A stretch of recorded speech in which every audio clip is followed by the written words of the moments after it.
Call of Duty Esports is going through a lot of change right now, right? In terms of entering this franchising year, tons of money is on the line and tons of players are on the move.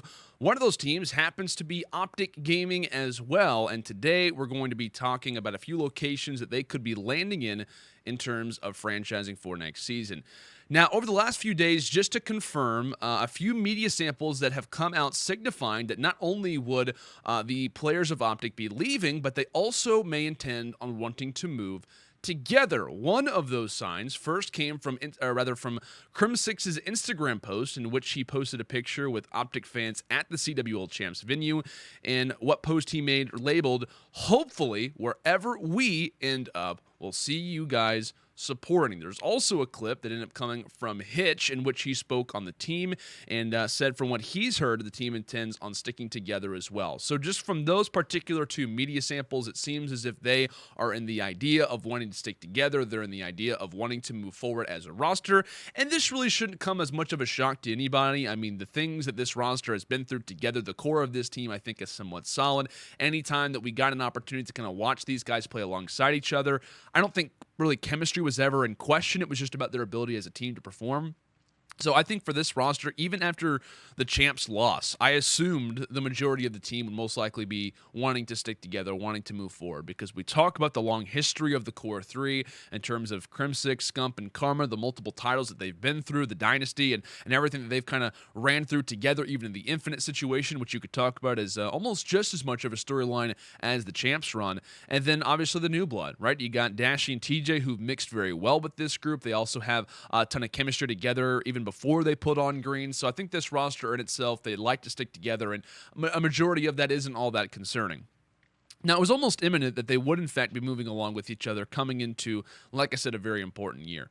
So the OpTic roster is looking to venture elsewhere. What could be some of the possible options for them? Because like we said, they have no interest in wanting to stay with the Immortals, right? They don't want to be on what is rumored to be the LA OpTic. They would rather be headed elsewhere. And I find this to be incredibly interesting, right? Because I believe with the brand, the prestige, and the spotlight that this roster has on them, every brand in franchising will be attempting to speak with them in some capacity. If not, they would be dumb. Because every brand should at least try and give their best pitch they can. Because in franchising, not only do you want to win, you also want to sell. Sponsorships for the most popular team in all of Call of Duty Esports would be a goldmine if you can wrap these guys up in a contract. But I want to be realistic here, because I'll be totally honest, and I think that their target list, the OpTic players' target list, is somewhat small in size. I don't think that they're eyeing out every single meeting that they could possibly be having. They might even not be having meetings. There could be organizations trying to knock on the door and they just have no interest whatsoever. But I think that they'd be open to hear a few conversations. But generally, I think they are focused on one of three possible scenarios right now. The first one that I believe is Houston. Now, for those that have not seen the reports, we have received a few updates on this. The first of which discussed that Hex could be, in fact, in talks with Lee Zybin. Now, Lee Zybin is the owner of the Houston Outlaws. He purchased them right from the Immortals Gaming Club once they kind of sold their extra benefits from the Infinite Esports buyout, who had the majority stock in OpTic Gaming. So why is this important, right? Why would this be important? Lee Zybin, cool, he owns the Houston Outlaws. What really does that mean? Why is this important? The reason why this is important is because Hex, who was under Infinite Esports, right, previously due to having to sell a majority of the OpTic team to kind of progress from his talk as well, could be in conversation, according to this report, and could be working alongside Lee Zybin, who also is interested in purchasing a spot for the CDL, more specifically in Houston. So that would mean in this scenario that Houston, which is already somewhat of the home of OpTic, at least by the player's perspective, they could continue to be there. They could continue to be along the same line sites, and they also could be ran by Hex. Now,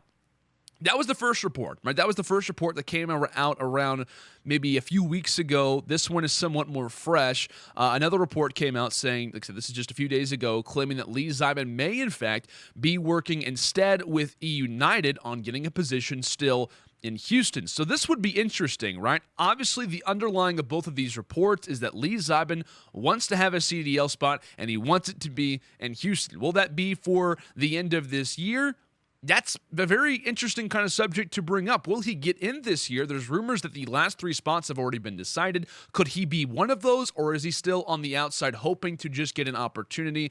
And like we said, based off this report, it could be he's trying to contact anybody he can to make sure that this could be somewhat probable instead of having to wait until next year. Because if you're waiting until next year, it's going to be problematic, right? You could be looking at guys from United. You could be looking at guys from OpTic Gaming who will be in different places. They're not going to hold off a year and say, yeah, we're going to wait for this to happen. They're not going to sit out the first season of franchising. It's just not going to occur. But I think Hex and the OpTic boys, if they wanted to stick together and start anew, this would be their chance, right? This would be their chance. They don't have to leave. I'm not sure that they'd really kind of like the opportunity to try and work somewhere else. I think they want to try to maybe start off fresh. That may not be their target, but this would at least be the opportunity to start anew, to start something again. And I think depending on those conversations and those rumored reports, which if they are in fact real, could be very interesting.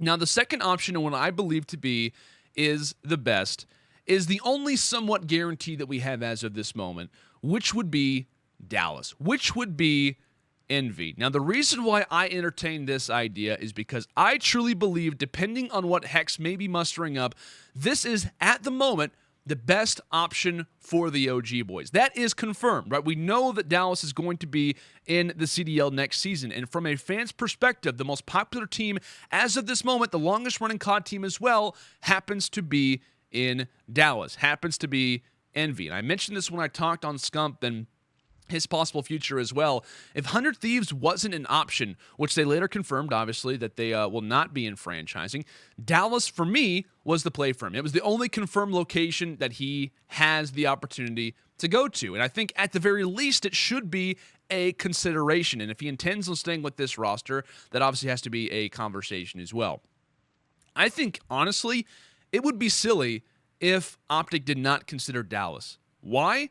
Because they've got the history. They know how to build the brand. They've done franchising correctly in the past. They've already got a franchise going on right now. They're an organization that provides somewhat of a familiarity. They're your next door neighbor, for God's sake. They pretty much fill all of the tasks, right? If you're trying to have somewhat of a checklist, they mark all of them off, and they do so in a very eloquent way. Now, the one major complication that I could see come with this is the remembrance of Hook. That's right, I forgot, right? Hook is still on the Envy brand, and Envy have made it clear for the last 2 seasons, Hook is their man.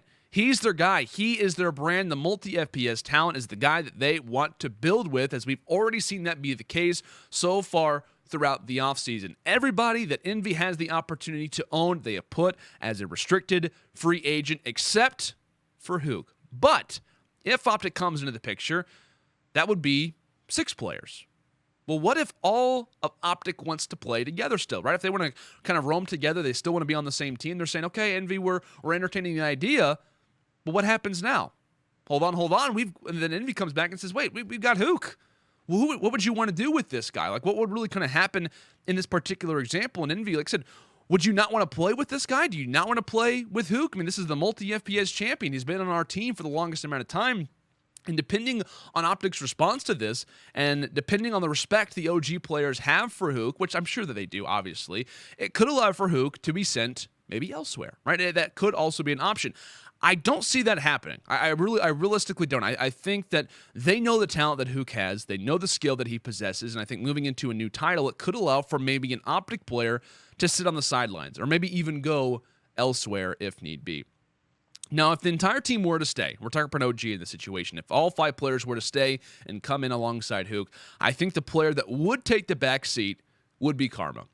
He's tempted at the idea of coaching. I think he honestly would make the perfect 6th man. Now, hear me out on this a little bit.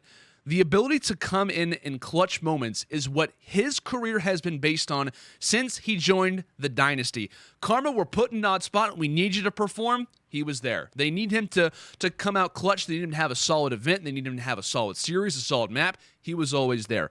No Dynasty has won without Karma on the lineup, or they haven't reached their peak until he was on the lineup. They all look toward him in order to further themselves, or at least to start in the first place if you're looking at impact. And the reason why is because he has been the main replacement. He has been looked upon as the guy to help follow up. But if he wanted he could also turn into a coach. Now, this is just my perspective on this. This is me early speculating, but I think he would make, honestly, a better sub. I think he honestly fits that role perfectly because of what he's done for this team, because of what his career has kind of been based off of for the last few seasons. I think that he would be a fantastic sub. Also would still be a great coach, but like I said, if you're thinking about being a sub, you're not playing all the time, I think he still absolutely has the skill to do that. This is just the way that I look at it, and that's what I believe to be the best option. So I think that Dallas has to be in their cards, and I think, like I said, depending on how the rosters work, the way that OG wants to work alongside Hook, if Hook is still there, which I'm sure he's going to be, I don't think Envy has any idea of wanting to get rid of that guy. They still have him on a contract, so it only makes sense for them to want to keep Hook, and if not, I think they could work something out. And I think, personally, for me, the best option that they could maybe muster up would be to make Karma a substitute, if not a coach in this instance. Now, I think as well, Hex could even wind up here as well. Like, realistically, I think a lot kind of rides on what Hex would be open to doing. But imagine if Hex and Hastro, the longtime friends and competitors, the blue versus green, decided to join forces and had this lineup. It would take over Call of Duty Esports at the drop of a hat. Instantly, they would become the fan favorite. Instantly, they would become the Call of Duty Esports team. But is this what the OpTic players want? More specifically, is this what Hex wants? He made a career off of competition with Hastro. That's where a majority of their relationship comes, is from exactly that. Is it time for them to team up, or are they still somewhat wanting to be separate and continue on with that competition, which I believe is probably the main idea behind it. I think that kind of is the idea. They still want to be competitors, but if things don't work out, if franchising maybe is somewhat of an awkward option right now for Hex, I think that Dallas honestly would be a perfect play to make if things don't work out elsewhere. But I believe that this has to be the best option right now for the OpTic players. As we currently speak, and based on the reports that we heard, there is one more option, which would simply be just another organization that Hex could muster up, right? Like I said, this actually has a lot more probability to it than it may sound like. It's just that there's no reports on it. There's no reports outside of talking with Lee Zybe and anything else that could be brewing, and there's not really a whole lot that we can base this off of, but it still is somewhat of a worthy target, right? If you were to say Hex is on one side and Dallas is on the other, I think that they'd still probably prefer Hex, but it depends on the situation of which he is in. So don't get me wrong. Do the OpTic players want to be with Hex? I think they absolutely do, but you got to be considering franchising. Hey, would it be nice if we could go over to an organization we know will take care of us? We had the familiarity there. We have a great spot. We know how Dallas has handled franchising previously. They've already got experience in doing it. They have a Call of Duty Esports background. They fit all of the stipulations. But I think it's important for these conversations with the OpTic players to happen early rather than later. Because I will say this quickly before we round things out. We have seen in other sports, not just esports, but in regular sports, teams talk about, hey, let's go over here together, right? Let's kind of form this, big three, if you will. That always is kind of the big term when it comes down to the NBA. And as someone who follows a lot of, close roster talk situations when it comes down to the NBA, there have been so many instances when guys have said, hey, let's venture elsewhere. Let's go together as a unit. We'll make them sign all of us together, and we'll be headed there. And there's always one guy who gets left out to dry. There's always one guy who maybe even thinks about, you know what? Maybe I should go somewhere else. Or maybe I should try and venture elsewhere. And that's the big thing with these organizations, these brands who are entering into Call of Duty Esports. I'm sure they're going to have somewhat of a conversation. They're going to try to knock on the door of Dash. They're going to try to knock on the door of TJ, of Scump, of Krim, of Karma, whatever it may be. They're going to try and offer them a massive contract, offering a team a contract. And they're going to pretty much say in their pitch, you know what? You're kind of a piece on OpTic. For us, though, you could be the face. You could be the most well-recognized player in the world for our brand. You could become the man of the city. Sponsorships would be headed all your way. Like I said, you'll be swimming into the cash, and all you have to focus on is just playing your role. We'll let you make the decisions. We'll let you make the roster calls. You can be the player/GM that you want to be.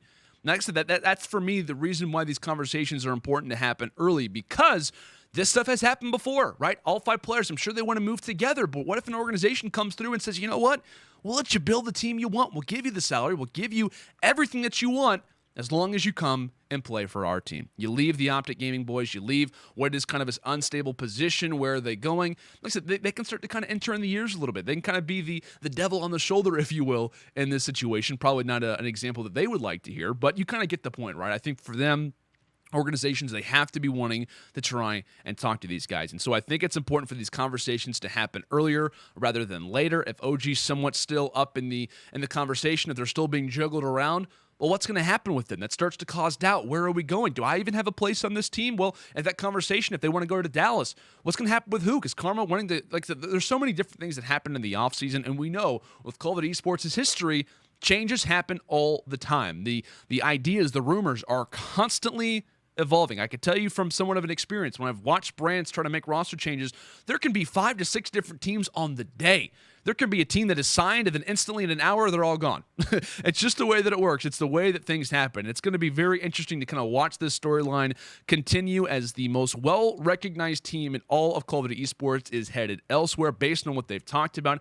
But in my eyes, they don't have to tread far. What they could be looking for most may just be right around the corner.